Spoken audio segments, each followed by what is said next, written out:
Hello, hello. Good morning. Good morning. It is good night actually. Not morning at all. But I felt led to do this little sit down being that it is breast cancer month.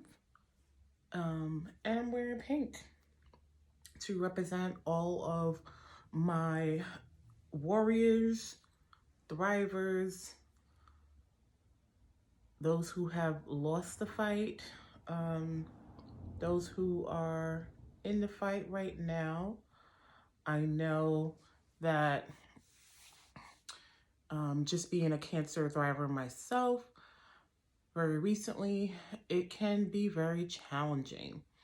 Um, Dealing with the new onset of being told that you now have this cancer in your body that could potentially kill you if you don't take treatment, whatever that treatment may consist of, whether it's chemo, whether it's surgery, combination of both, um, can be very extremely disheartening. And I just want to let everyone that is in the battle to know that you're never alone.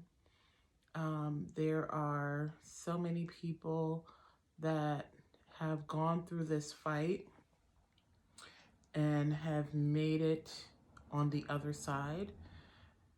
There are some people who lost their battle. But when you're going through something like this, you always want to keep a positive mindset, keep a positive attitude. Try not to dwell on the why me, the what ifs, um, the self doubt, the self blame. It's very easy to get into that headspace, especially being newly diagnosed. I was diagnosed 6 years ago, 2017, and being told those words and completely not expecting that by any stretch of my imagination, I was devastated, to say the least. Um, but just know that 6 years later, here I am, thriving. Was it a rough road? Absolutely. Did I cry? Did I scream? Did I get upset at every little thing? Did I take my anger out on people that probably shouldn't have taken it out on? Absolutely. But one thing that I can say is that I've always tried to keep a positive mindset, a positive outlook on life, because that was my motivating factor. That is what kept me going. Knowing that I have my kids, knowing that I have my family, I have my friends, that are on my side, that want me to fight, that want me to be here. That was really my fighting force, mainly my kids. Just knowing that, God forbid, one day if I'm not able to be here, uh, what will possibly happen? I didn't want to go down that dark um, thought, and that's really what kept me going. Um, to this day, I had my surgery March 22nd, thank God, and I am, as of today, today is October 10th, and I am cancer free. I do go for my 6 month follow up, and that consists of getting a scan, a CAT scan of my abdomen and bladder, And blood work, of course, goes along with that. And it's always nerve-wracking, but I'm not as nervous as I used to be leading up to these these scans and tests, because I'm just I'm in a state of um, not faring, not being in a state of mind of fear. I'm in a state of mind of um, having my faith, believing that, all things are possible, believing that He has brought me this far, believing that, whatever is to be will be, and just trusting and believing and giving myself grace. Um, and that's one thing I wanted to touch on also. When you're newly in the fight, you you have a lot of emotions. You're on a roller coaster of emotions. You're sad, you're depressed, you're angry. All of those emotions are very valid. Some people need to go and talk to someone. You might need to speak to a therapist. You may need to get on drugs to help with that. Never feel less than for seeking out help, because we all need someone or something at some time in our life. And during this most difficult, challenging time that no one ever anticipates, no one ever expects, no one ever wants, your mind is just all over the place. And then you're being thrown into all of these new things: chemo, appointments, scans, blood work, having to get a port put in, being poked and prodded every time, people calling you, telling you, oh, you need to do this, you need to do that. There's this cure I found, and you need to start taking this. Oh, you're strong. Let me tell you, been there, done that, heard it all. And as a survivor, as a thriver, you don't want to hear all that. You don't want to hear it, because you're dealing with consuming all of the new information that you're receiving from your doctor, and you don't want to hear from all the outside noises, the outside people that are, yes, they are there because they are telling you this, I should say, because they want to help you. They feel like, that's their way of supporting you through this journey. But truly and honestly, unless you've been through something like this, you know what I'm saying? If you haven't walked in someone's shoes, you really don't know what they're going through. You best believe that's 100% true. If you have not gone through this journey, whether you have a chronic illness, whether you have, you're diagnosed with whatever, if you haven't gone through a cancer journey, it's like no other. And even though I've gone through my cancer journey, having bladder cancer, I don't claim to know all the right things to say to someone that may be going through their journey, because everyone's journey is their journey. Everyone's journey is unique to them.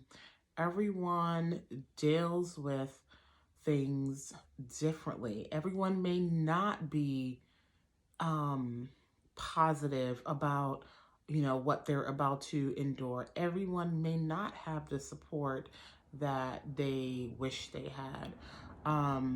Everybody may not be receptive to the support that they may be receiving. There's just so much that goes on that in dealing with your cancer journey, that people on the outside, whether it's your children, whether it's your family, whether it's your friends, your loved one, your husband, wife, whoever, they don't understand, and they are also afraid for you. So they may say things, they may do things They may react in a certain way that may be off-putting to you, but you also need to realize that they are, even though you're the one going through it, they are also going through their own emotions and their own thoughts and their own, way of thinking about what could possibly happen. How can I help this person? Um, you know, what if this happens? What am I gonna do? So they're also dealing with a lot of a lot of emotions, a lot of big emotions, and emotions that they probably never thought they would have had to deal with. So we just need to give ourselves grace, as well as extend that grace to others um, that may be a little off-putting to us during our journey. I know I was, I got to a point where I just wanted to shut everybody out. I got tired of the noise. I got tired of hearing, you should do this, you should do that. Oh, I seen this, and I read about this. Oh, you should read this. Oh, you should take this. Oh, you should stop eating this. Oh, you should. I wanted to, I had to shut it out. And, I got to a point where I'm like, I had to get selfish with myself. I don't know if that's the right terminology, but I just had to say, you know what? This is my journey. I'm going to deal with it and do as I please. It may not be fitting to what your beliefs is or what you may have read or what you may think, but this is my journey and this is how I choose to be on this journey. So, I say all that to say, just give yourself grace. Allow yourself to have all the emotions, all of the feelings, good, bad, and ugly, because it's as my doctor told me when I was planning to have my surgery, it's a marathon. It's not a sprint, and you're going to go through it for a long time. It's not going to be immediate gratification or immediate immediate nothing, anything. It's going to be a marathon. You're going to have to endure. You're going to have to, you might have to suffer a little bit, And when I say suffer, I mean, you're going to have good days. You might feel nauseous. You might feel angry. You might cry all day. You might feel tired. You're going to suffer.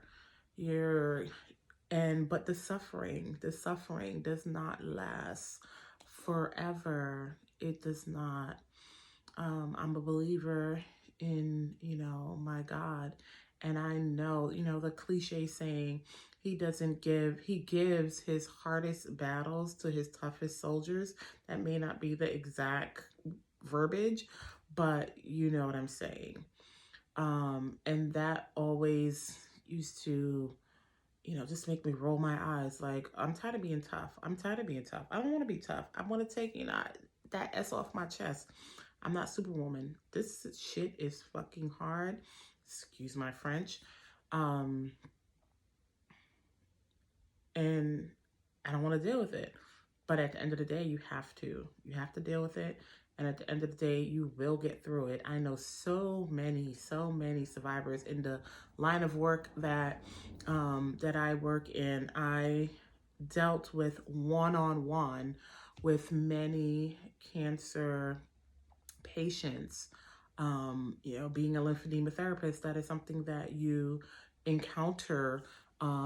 A lot of one of the side effects of going through the cancer treatments, having the surgery where they remove lymph nodes, you possibly could develop lymphedema. So I had tons of patients, and as an occupational therapist, I would be their therapist, not their mental health therapist, but at the same token, they're with me for an hour and we get to know each other very, very well.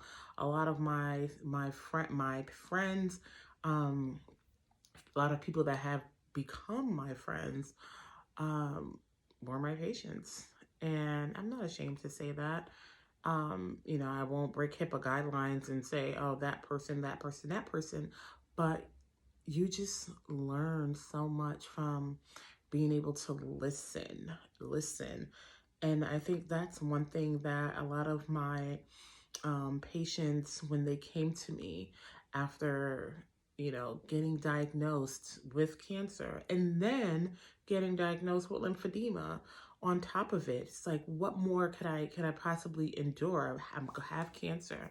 I'm going through chemotherapy or radiation therapy, about to have surgery, or I had surgery, and now I have to deal with lymphedema, which is a chronic um, disorder. I won't go too much into that, but you can look it up what lymphedema is, a swelling of the limb, to keep it simple. What more can I take? So they came to me and I listened. And I think that's one thing, that's one key takeaway um, that I can give anyone that is a loved one, a family member, a sibling, a friend. Just listen. Sometimes that's all that individual needs, is to feel heard. I've heard it time and time again. Thank you for listening. A lot of times you go to doctor's appointments and you're being talked to, talked at, spoken to, but no one listens to you. They don't take the time to sit down and really allow you to ask questions, cry, be angry, laugh, smile, and ask more questions. It's always ram bam, this is what you have, this is what we got to do. Okay, your appointment is da da da. See you next week, or see you in 3 weeks. So, being able to listen, sometimes that's all an individual needs, is for you to listen. I know sometimes we want to just, we feel like we need to pour into people. We need to pour our words into people. But believe it or not, what do you say to someone who's been diagnosed with cancer? Whether it's terminal, not terminal, they have to, what do you say? Nothing. There's really nothing you can say. Oh, I'm sorry to hear that. I'm sorry you're going through this. Oh, I know you're gonna beat this. Yeah, those are all great things to say. Um, but sometimes just listen. Just listen to them and just smile and encourage them. Yes, encourage them. But don't just, how do I word this? Try not to minimize what they are going through or will go through by saying, "Oh, don't worry, you're strong. You're gonna beat this." Yes, those are the, I hesitate to say that. I'm stumbling to say that because I find myself saying that as well, because you want to pour into that person positive affirmations, positive thoughts. I believe in the power of the tongue. So you want to tell them, yes, you're going to beat this. Yes, you're strong. Yes, you're a warrior. You want to give them all those positive affirmations, positive thoughts, but you also want to listen. Just listen. Just listen. Just listen. Just be an empath and know that the journey is going to be rough. Don't try to sugarcoat it like it's not going to be. Even if you don't know that it's going to be rough, it's cancer. It's a battle. It's a battle. It's a battle that some people win and some people lose. And when you're going through it, you are in the trenches. Especially with chemo, you're sick, you're losing weight, it's a lot. Your body is completely changed forever. I feel like I still have chemo brain. And, I used to make, no, I never used to make fun of people when they said chemo brain. But I was like, is that a real thing? Until it happened to me. And I'm like, whoa, it's a real thing. So just know that, you know, the body goes through a lot. The chemical changes, the poison, I call it the poison, medicine, cure, whatever you want to call it. Um, it affects you. It affects your whole body. So I just want to encourage everyone that is newly diagnosed to just try to remain as positive as you can be. Reach out to your doctor if you're feeling depressed, if you're, you know, having any mental health concerns, issues. Reach out to your doctor. That's what they're there for, because, you know, going through it, it plays with your psyche. Um, don't feel ashamed that you may have to talk to someone about what is going on, or you may have to get on some medication. That's quite okay. That is quite okay. I got to the point where my anxiety was through the roof. Yes, I suffered with a little bit of anxiety prior to, but yeah, it went to a whole nother level. And I needed to take meds. You know, it was very short term because I didn't like how it made me feel. Um, but, you know, I tried to cope and deal with it in other ways without having to take, you know, heavy duty medicine. But don't feel guilty for having to do that. That's what it's there for. And if that's going to help you get through this, then so be it. So once again, I just want to, you know, shout out all my breast cancer survivors, thrivers, going through it, in it. You know, stay strong, because we got this. I love you, and happy Breast Cancer Awareness Month.